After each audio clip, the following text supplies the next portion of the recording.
நம்ம இருந்தா அந்த வீட்டுக்கு நல்லதே நடக்காது, என்னோட தம்பிங்களுக்கும் கல்யாணம் நடக்கவே நடக்காதுங்கிற ஒரு எண்ணத்துல நம்ம சேரனன் வீட்டை விட்டு வெளியில வராங்க. அப்படி வெளியில வந்த சேரனன் எங்க போறதுன்னு தெரியாம ஒரு பஸ் ஸ்டாண்ட்ல போய் இருக்கிறாங்க. அடுத்து எந்த பஸ் வந்தாலும் நம்ம எங்கேயாவது ஏறி கண்காணாத தூரம் போயிடுவோம், அப்பந்தான் என்னோட தம்பிங்க நல்லா இருப்பாங்கன்னு யோசிக்கிறாங்க. ஆனா அதே நேரம் அங்க நம்ம பல்லவனோட அம்மா வராங்க.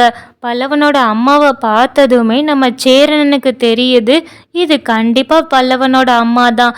ஏன்னா சேரனன் தான் அவங்க இருக்கும்போது கொஞ்சம் மூத்த பையனா விவரம் தெரிஞ்ச பையனா இருப்பாங்க. அதனால நம்ம சேரனனுக்கு பல்லவனோட அம்மாவோட முகம் நல்லாவே ஞாபகம் இருக்குது. அதனால அவங்க கிட்ட பேசலாமா வேண்டாமான்னு தயங்கியே நிக்கிறாங்க. ஆனா பல்லவனோட அம்மாவுக்கு நல்லாவே ஞாபகம் இருக்குது, இது நம்மளோட பையன்தான் அப்படின்னு சொல்லிட்டு.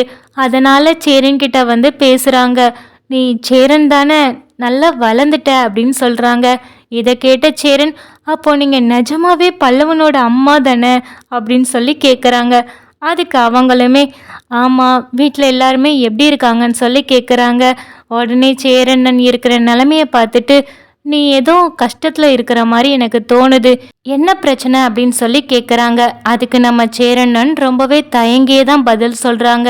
இதை புரிஞ்சுக்கிட்ட பல்லவனோட அம்மா, சரி நான் இப்போ உங்ககிட்ட எதுவுமே கேட்க விரும்பலை, ஆனால் நீ என் கூட கிளம்பி என்னோட வீட்டுக்கு வான்னு சொல்லி கூட்டிகிட்டு போகிறாங்க.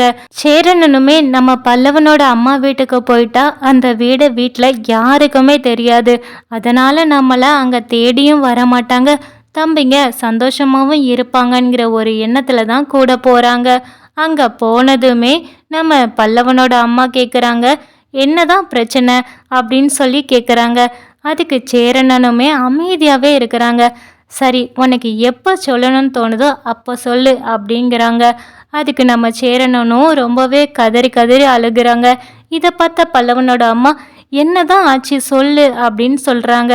அதுக்கப்புறம் சேரனன் சொல்கிறாங்க, இல்லை, என்னோட ராசியால் தான் நீங்கள் கூட என்னோட வீட்டில் தங்க முடியாமல் போயிடுச்சு அப்படின்னு சொல்கிறாங்க. அதுக்கு பல்லவனோட அம்மா, என்னது ராசியா, எனக்கு புரியலையேன்னு சொல்லி கேட்குறாங்க. அதுக்கு சேரனனும் ஜோசியர் வந்தது ஜாதகத்தை எடுத்து பார்த்து இந்த மாதிரியெல்லாம் சொன்னது எல்லாத்தையுமே சொல்கிறாங்க. சொல்லிட்டு, நான் இல்லைனா தான் என் தம்பிங்க நல்லா இருப்பாங்க, அதனால தான் என் வீட்டை விட்டு நான் வெளியில் வந்துட்டேன்னு சொல்கிறாங்க. இதை கேட்ட பல்லவனோட அம்மா ரொம்பவே சிரிக்கிறாங்க. நான் காரணத்தை சொல்கிறேன், ஆனால் நீங்கள் இப்படி சிரிக்கிறீங்களேன்னு சொல்லி புரியாமல் கேட்குறாங்க சேரண்ணன். உடனே பல்லவனோட அம்மா, சிரிக்காமல் நான் என்ன தான் செய்கிறது, ஜாதகம் தான் ஒவ்வொரு மனுஷனோட வாழ்க்கையும் தீர்மானிக்குதுன்னு நீ நினைக்கிறியா? இல்லை, ஜாதகமே இல்லாத ஒவ்வொருத்தர் வாழ்க்கையும் எப்படி இருக்குன்னு உனக்கு தெரியுமா? நீ இது வரைக்கும் எப்பயாவது பிறந்ததுலேருந்து உனக்கு ஜோசியம்னு ஒன்று பார்த்துருக்கியான்னு சொல்லி கேட்குறாங்க. அதுக்கு நம்ம சேரணும், இல்லை நான் பார்த்ததில்லைன்னு சொல்கிறாங்க. இது வரைக்கும் பார்க்காத நீ இப்போ பார்த்ததும் அதில் சொன்னதை ஏன் நம்புறேன்னு சொல்லி கேட்குறாங்க. அதில் சொன்னது எல்லாமே எனக்கு அப்படியே பொருந்துது, ஏன்னா என்னால் தான் என் தம்பிங்க வாழ்க்கையே போகுங்கிற மாதிரி சொல்கிறாங்க. இப்போ அது மாதிரி தான் என்னோட தம்பிங்க யாருக்குமே கல்யாணமே ஆக மாட்டேங்குது. இதை கேட்ட பல்லவனோட அம்மா, அதான் உன்னோட ஒரு தம்பிக்கு கல்யாணம் ஆகிடுச்சுன்னு சொல்கிறாங்க, உங்களுக்கு எப்படி தெரியும்னு சொல்லி கேட்டுட்டு, அவங்களுக்கே கல்யாணம் ஆகியிருந்தாலும் இப்போ விவாகரத்து வாங்க தான் போகிறாங்க, அதுக்கு அப்ளை கூட பண்ணியிருக்காங்கன்னு சொல்கிறாங்க. நீ சொல்கிறத பார்த்தா நிஜமாவே உன்னோட ராசி தான் இவ்வளோ தூரம் உன்னை ஆட்டி படைச்சிருக்கும் போல அப்படின்னு சொல்கிறாங்க. பார்த்தீங்களா, இப்போ நீங்களே நம்புறீங்கள, அதே மாதிரி தான் நானும் நம்பிட்டேன். என்னால் இனிமேல் என்னோட தம்பிங்களுக்கு எந்த பிரச்சனையும் வரக்கூடாதுன்னு சொல்லி தான் வெளியில் வந்துட்டேன்னு சொல்கிறாங்க. அதுக்கு பல்லவனோட அம்மா, இது உன்னோட நம்பிக்கையாக இருக்கலாம், ஆனால் எனக்கு இது மேலே எந்த நம்பிக்கையும் கிடையாது. ஜாதகம் நம்மளோட ஒவ்வொரு நிமிஷத்தையுமே தீர்மானிக்காது, நம்ம தான் ஒழுங்காக வாழணும், அந்த வாழ்க்கையை நல்லபடியாக வாழ்ந்தாலே போதும் அப்படின்னு சொல்கிறாங்க. பல்லவன் அம்மா சொல்கிற எல்லாமே சரின்னு பட்டாலும் நம்ம சேரண்ணன் இப்போதைக்கு வீட்டுக்கு போகிற முடிவுலையே இல்லை. தம்பிங்க தனியாக வாழ பழகட்டும், அவங்க தனியாக இருக்கட்டும்ங்கிற மாதிரி மனநிலைமையில தான் அவங்க இருக்கிறாங்க. இதை புரிஞ்சுக்கிட்ட பல்லவனோட அம்மா, சரி நீ சாப்பிடு, குளிச்சுட்டு வான்னு சொல்லி அனுப்பி வைக்கிறாங்க. அதே நேரம் எல்லாருமே ஒவ்வொரு பக்கம் இங்க தேடிக்கிட்டு இருந்தாலும் நம்ம நிலாவுக்கு மட்டும் தோணுது நம்ம ஆபீஸ் கிட்ட உள்ள பஸ் ஸ்டாப்ல தான் நம்ம ஏற்கனவே பல்லவனோட அம்மாவை பார்த்தோம். ஒருவேளை சேரனனுக்கு அவங்க இங்கதான் இருக்கிறாங்கங்கிற விஷயம் தெரிஞ்சதுன்னா அங்கதானே தேடி போயிருப்பாங்க. வேற எல்லா சொந்தக்காரங்க வீடுமே நம்ம வீட்டு பக்கத்துல தான் இருக்குது. அவங்க ஒருத்தங்க வீடு தான் கொஞ்சம் தூரமா இருக்குது. நாம பேசாம அங்க தேடி போனா என்னன்னு சொல்லிட்டு தனியாவே கிளம்பி போறாங்க நிலா. நிலா ஏற்கனவே அவங்களோட ஃபோட்டோ வீட்டில் இருந்ததை அவங்க ஃபோனில் எடுத்து வச்சுருப்பாங்க. அந்த பஸ் ஸ்டாண்ட் போய் அங்கே பக்கத்தில் உள்ள எல்லார்கிட்டையுமே கேட்குறாங்க, இந்த அம்மாவை நீங்கள் பார்த்தீங்களான்னு சொல்லிட்டு. அப்படி கேட்டுகிட்டே இருக்கும்போது நம்ம நிலா ஆஃபீஸ்க்கு பக்கத்தில் ஒரு கடையிலேயே, ஆமாம் இந்த அம்மாவை நான் பார்த்துருக்கேன், இங்கே பக்கத்தில் தான் அவங்க ஏரியான்னு நினைக்கிறேன் அப்படின்னு சொல்லி அவங்க ஒரு இடத்த சொல்லி விடுறாங்க. நேராக நம்ம நிலா போய் பார்த்தா தான் தெரியுது, நிஜமாலே சேரனன் அங்கே தான் இருக்கிறாங்க.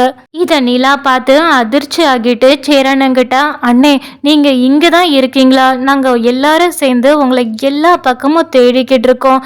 ஏன்னே இந்த மாதிரி பண்ணீங்க? எங்ககிட்ட சொல்லாமல் எதுக்கு வந்தீங்கன்னு சொல்லி ரொம்பவே அழுகிறாங்க நிலா. இதை பார்த்ததும் நம்ம சேரன், இல்லைப்பா நான் அப்படி நினைக்கவே இல்லை, என் தம்பிங்க நல்லா இருக்கணுங்கிற ஒரே நினைப்பில் தான் நான் வந்தேன், மற்றபடி எதுவுமே இல்லைன்னு சொல்கிறாங்க. இதை கேட்ட நிலா, ஏன் இப்போ மட்டும் உங்கள் தம்பிங்க நல்லா இருக்காங்க நீங்கள் நினைக்கிறீங்களா? உங்களை தேடி ஒவ்வொருத்தரும் தெரு தெருவாக சுற்றிக்கிட்டு இருக்கிறாங்க. பல்லவன் உங்களை நினச்சி அழுதுகிட்டே இருக்கிறான். அது மட்டும் இல்லாமல் தன்னை அப்பா மாதிரி இருந்து வளர்த்த அண்ணனை காணுமேன்னு அவனுக்கு காய்ச்சலே வந்துடுச்சு. நீங்கள் என்னடானா எதுவுமே புரியாமல் இங்கே வந்து இருக்கீங்க. ஏன் அண்ணன் இந்த மாதிரி அவசரப்பட்டு முடிவெடுத்தீங்க? தயவு செஞ்சு வீட்டுக்கு வாங்கன்னு சொல்லி கூப்பிடுறாங்க.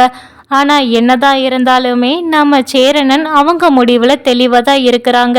என்னால் வர முடியாது, என் தம்பிக்கு என்ன பிரச்சனையும் ஆகாது, அவன் நல்லா தான் இருப்பான், நீ போய் பார்த்துக்கோன்னு சொல்லி அனுப்புகிறாங்க.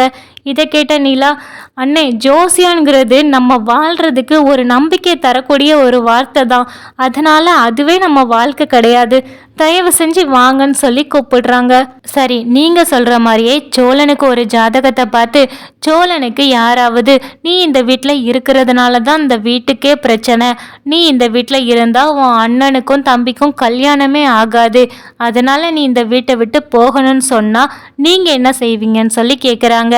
அதுக்கு சேரனன், ஏன் தம்பியை எப்படி விடுவேன், அவன் நம்ம வீட்டில் தான் இருப்பான், அதே மாதிரி தானே மற்றவங்களும் யோசிக்கிறாங்க, தயவு செஞ்சு வாங்கன்னு சொல்கிறாங்க.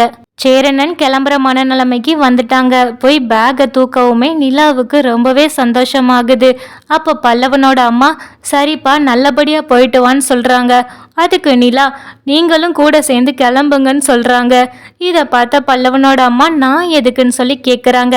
இதை பாருங்க, நான் செய்கிறது தப்பா சரியா எனக்கு தெரியாது, ஆனால் நீங்கள் இப்படி வீட்டை விட்டு வெளியில் வர போய் தான் வீடே அங்கே 2 பட்டு கிடக்குது, தயவு செஞ்சு நீங்கள் வீட்டுக்கு வாங்க, எல்லாருக்குமே ஒரு அம்மா மாதிரி ஸ்தானத்தில் இருந்து நீங்கள் வழி நடத்தினாதான் சரியாக இருக்கும், தயவு செஞ்சு வாங்கன்னு சொல்லி 2 பேத்தையுமே வீட்டுக்கு கூட்டிகிட்டு வராங்க. பல்லவனோட அம்மாவும் சேரனும் பேக்கோட ஒன்றா சேர்ந்து வரதை பார்த்த நடேசன் ரொம்பவே அதிர்ச்சி ஆகுறாங்க.